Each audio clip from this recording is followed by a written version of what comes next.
નમસ્કાર દોસ્તો, આજે બોટાદની અંદર ભાજપના કહેવાથી પોલીસે એકદમ ઘાતકી, ક્રૂર અને બર્બરતાપૂર્વક લાઠીચાર્જ ખેડૂતો ઉપર કર્યો છે એવા સમાચાર મળ્યા છે.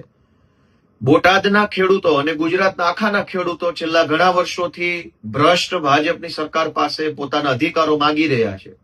બોટાદની અંદર ખેડૂતોએ લોહી પરસેવો રેડીને પકવેલા કપાસ અથવા અન્ય જણસો જ્યારે યાર્ડમાં વેચવા જાય, માર્કેટિંગ યાર્ડમાં, ત્યારે માર્કેટિંગ યાર્ડમાં રહેલા ભાજપના મળતિયાઓ અને ભાજપના જે કાંઈ પણ નફાખોરો છે એ ખેડૂતોની ખેત પેદાશમાં કડદો કરી અને ખેડૂતોને લૂંટવાનું કામ કરતા હતા. અને લૂંટની સામે અવાજ ઉઠાવવાનું કામ આમ આદમી પાર્ટીના માધ્યમથી આમ આદમી પાર્ટીના નેતા રાજુભાઈએ કર્યું.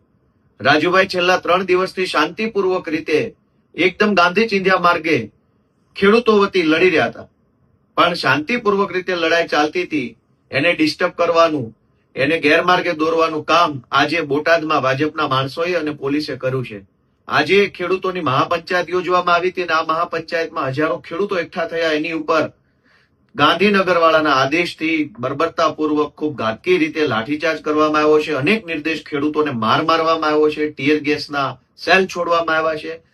આટલી હદે અન્યાય, અત્યાચાર અને દાદાગીરી એ અંગ્રેજોને પણ શરમાવે એવું કૃત્ય છે. ખેડૂતોના હામી બનવાના બદલે, ખેડૂતોની મદદ કરવાના બદલે, ખેડૂતોના હક અને અધિકારો આપવાના બદલે ખેડૂતો ઉપર ટીયર ગેસના સેલ છોડવા, ખેડૂતો ઉપર દંડા વરસાવવા એ ભાજપની હલકી માનસિકતા છે અને એની સામે આમ આદમી પાર્ટી લડી રહી છે.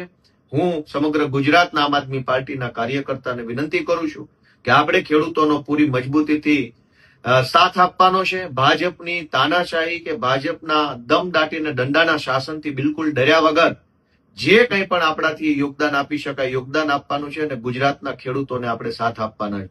બોટાદની અંદર જે ઘટના બની છે એ નિંદનીય ઘટના છે. પોલીસે ખેડૂતો ઉપર જે અત્યાચાર કર્યો છે એ બિલકુલ કાયર કૃત્ય છે. એ બિલકુલ યોગ્ય વ્યાજબી કૃત્ય નથી. આમ આદમી પાર્ટી ભાજપનો સામનો કરશે અને ખેડૂતોને સાથ આપશે. જય કિસાન.